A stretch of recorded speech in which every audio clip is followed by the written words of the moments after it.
लेकिन सबसे पहले मैं शिवम त्यागी आपके साथ शुरुआत करना चाहता हूं। कुछ बातें मैंने कही हैं और मैं एकदम स्पष्ट हूं इस मामले को लेकर कि बीजेपी ने क्या किया है, बीजेपी ने क्या फैसला लिया है, बीजेपी ने क्यों इनसे बातचीत की है। मैं इस बात में बिल्कुल नहीं उलझना चाहता कि आपकी मजबूरी क्या है और आपके लिए जरूरी क्या है। मैं सिर्फ एक बात कहना चाहता हूं कि देश के छात्रों के ये लीडर नहीं हैं जिनको आपने इतने बड़े विटेज पे बिठा दिया कि वो केवल धर्मेंद्र प्रधान का इस्तीफा नहीं लिए बल्कि पार्टी भी कर रहे हैं, मतलब देश को चिढ़ा भी रहे हैं।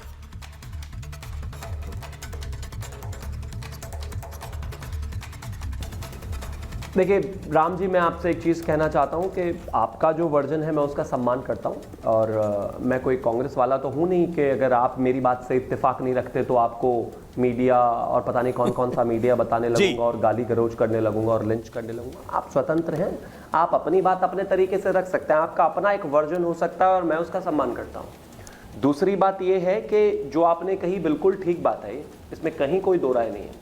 अगर कोई व्यक्ति अराजकता कर रहा है तो वो इस देश के जेनजी और छात्रों को रिप्रेजेंट नहीं करता। अगर कोई व्यक्ति इस देश में इस देश की सुरक्षा के लिए जंतर मंतर पर कैमरास लगे हुए हैं उनको उखाड़ कर ले जा रहा है घर, तो वो इस देश के जेनजी और युवा को रिप्रेजेंट नहीं करता। अगर मेरे देश के जो सेना के लोग हैं, आरएएफ के लोग हैं, वहां पर खड़े हुए हैं, आप उसके सामने वीडियो ऑन करके आप उनको गाली दे रहे हो, अपमानित कर रहे हो, लगातार उनसे अपमानित भाषा का इस्तेमाल कर रहे हो, तो वो मेरे देश के जेनजी का रिप्रेजेंटेशन नहीं हो सकता। अगर एक महिला के साथ अपमानित भाषा का इस्तेमाल कर रहे हो, उसको ग्रोप कर रहे हो, उसके साथ बुरी स्थितियां कर रहे हो, आज आप इंस्टाग्राम उठाकर देखिए, और अगर इस तरह की हरकतें आप कर रहे हो, आप इस देश के जेनजी के रिप्रेजेंटेटिव नहीं हो सकते, नहीं है। आप मिसोजिनी की बात करते हो, महिलाओं के प्रति संवेदना रखने की बात करते हो, but misogyny has died 1000 deaths. जब इस देश के प्रधानमंत्री को गाली देने के लिए सारी भाषा ही, सारी गालियां ही आपकी मां, बहन, बेटी और न जाने किस किस से शुरू हो रहे हैं, तो वो व्यक्ति, वो महिलाएं जो बात करते हैं मिसोजिनी का विरोध की और मां बहन की ही गाली दे रहे हैं प्रधानमंत्री जी को, तो जो आदमी इस देश में खड़ा होकर इस देश में आप 18, 20, 25 साल का अपने आप को बताता है और अपने दादाजी की उम्र के व्यक्ति को मां बहन की गालियां दे रहे हो, माफ कीजिए, वो इस देश का जेनजी नहीं है, इस देश का युवा ऐसा नहीं है। और युवा वो भी नहीं है कि वो अब्दुल बेचारा जब तक फ्री की बिरयानी खिला रहा था तब तक ये लेफ्ट वाले सारे दबा के खा रहे थे, वो इनका रोल मॉडल था। और जब पार्टी करने पहुंचे तो बिगचिल से मंगा लिया 5 स्टार का। अरे उसको बुलाते ना पार्टी में, कम से कम उसकी बिरयानी ऑर्डर करके पैसे से खा लेते, फ्री का खाया, इस्तेमाल करा, छोड़ दिया, वो रोता घूम रहा है। मैं सिर्फ एक चीज कहना चाहता हूं, इस तरह के लोगों की तरफ से अगर कुछ भी होता है इसका यह मतलब नहीं है देश का युवा ऐसा है। देश का युवा बिल्कुल ऐसा नहीं है। मैं बस एक छोटी सी बात से खत्म करूंगा।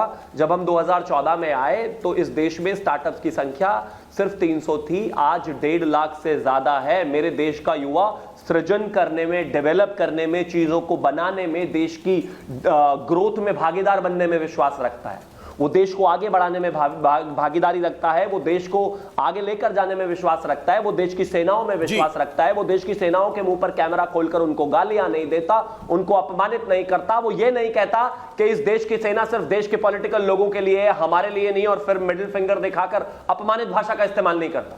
तो बहुत सीधी बात है, हाँ, युवाओं के जो जेन्युइन कंसर्न्स थे, छात्रों के जो जेन्युइन कंसर्न्स थे, वो आदरणीय प्रधानमंत्री जी ने अपने नेतृत्व में एड्रेस किए। हाई पावर्ड कमेटी बनाई, कैसे एजुकेशन व्यवस्था में ज्यादा से ज्यादा डिजिटाइजेशन हो सकता है उसको आगे बढ़ाया। 10 साल की सजा का प्रावधान किया, 10 करोड़ की जो जुर्माना है उसकी राशि का प्रावधान किया। 2 महीने में आपको चार्जशीट फाइल करनी है, 3 महीने में आपको फैसला लेना है, सारे विषयों पर बात की।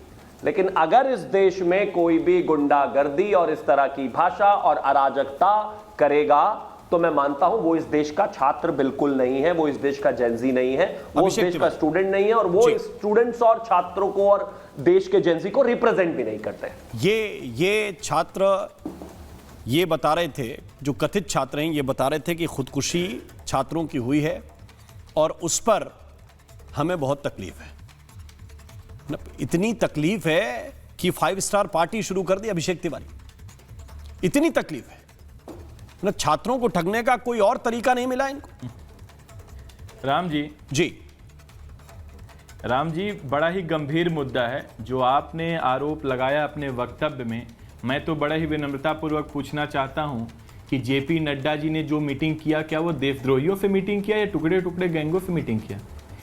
जो उन्होंने माना है, लिखित में माना है, प्रेस में के सामने आकर के माना है, मीडिया के सामने, देश के सामने आकर के माना है, क्या देशद्रोहियों के मांग मान लिया उन्होंने? क्या टुकड़े टुकड़े गैंगों के मान लिया? मैं बड़े ही विनम्रतापूर्वक कहना चाहता हूं, देशद्रोही कौन है और टुकड़े टुकड़े गैंग कौन है? देशद्रोही जो सरकार का अंधभक्त बना है वो देशद्रोही है। देशद्रोही जो सरकार का एजेंडा चलाता है, भाजपा का एजेंडा चलाता है, वो देशद्रोही है। जो सरकार से सवाल नहीं पूछता वो देशद्रोही है। जो 152 पेपर लीक कराता वो देशद्रोही है। जो 8 करोड़ युवाओं का जिंदगी बर्बाद करता वो देशद्रोही और टुकड़े टुकड़े गैंग वाला है। जो 22 लोगों की हत्या करवा देता वो देशद्रोही है। जो हमारे युवाओं को रोजगार नहीं देता वो देशद्रोही है। आपने ऑर्गेनाइज कराई थी? संवेदनशीलता की बात कर रहे थे। ये पार्टी आप लोगों ने ऑर्गेनाइज कराई थी क्या? नहीं, पार्टी मैं पूछ रहा हूं। पार्टी का अलावा मुद्दा है। कैसे नहीं? बीजेपी का प्रवक्ता नहीं हूं। आप ये बोल रहे हैं कि इनसे सवाल पूछना मतलब देशद्रोह कर रहे हैं आप, है ना? अगर इनसे सवाल पूछ रहे हैं, ये पूरे देश से सवाल पूछने निकले हैं, इनको सबकी जवाबदेही तय करनी है। इनके पास इतना समय नहीं है कि प्रोटेस्टर से बात कर सकें, इनके पास 5 स्टार पार्टी करने का समय है। अभिषेक तिवारी, क्या आपने ऑर्गेनाइज कराई क्या? आपको क्यों बुरा लग रहा है मैंने ये बोला इनके खिलाफ? अरे भाई, जो घर में जो आपसे ये कहकर निकला हो कि हम मातम में हैं, जो आपसे ये कहकर निकला हो कि हम छात्रों की खुदकुशी के लिए लड़ रहे हैं, जो आपसे इसलिए कहने निकला हो कि भाई परिजनों के दर्द को महसूस करो, वो दर्द डीजे पे महसूस कर रहा है, और आप कह रहे हैं कि इनके बारे में बोलने वाला देशद्रोही है। आपको जेएनजी नकार देगा। अरे भाई, एक बात सुनिए, सत्य बोलने वाले अक्सर अकेले खड़े रहते हैं। मुझे कोई फर्क नहीं पड़ता इस बात से। सच्चाई बोलने वाले अक्सर अकेले खड़े रहते हैं, और ऐसे लोगों के साथ जो दूसरे के दर्द पर पार्टी करता हो, दो जेएनजी खड़े नहीं होंगे भविष्य में। आप क्या दो जेएनजी खड़े नहीं होंगे इनके साथ। जो छात्रों के मौत पर डीजे पार्टी करता हो, 5 स्टार पार्टी करता हो, कल के दिन 2 लोग नहीं मिलेंगे इनके साथ खड़े होने वाले। इनके साथ खड़े होने वाले 2 लोग नहीं मिलेंगे भविष्य में, आप मान लीजिए। आप क्या कहना चाहते हैं? हम ये कहना चाहते हैं कि अगर किसी की फोटो लेकर आओ कि इसकी मौत के लिए हम जनता का समर्थन चाहते हैं, उसकी फोटो कचरे में फेंक कर मत चले जाओ, ये कहते हैं हम। नहीं पड़ता। उस छात्र की फोटो कचरे में फेंक कर चले गए।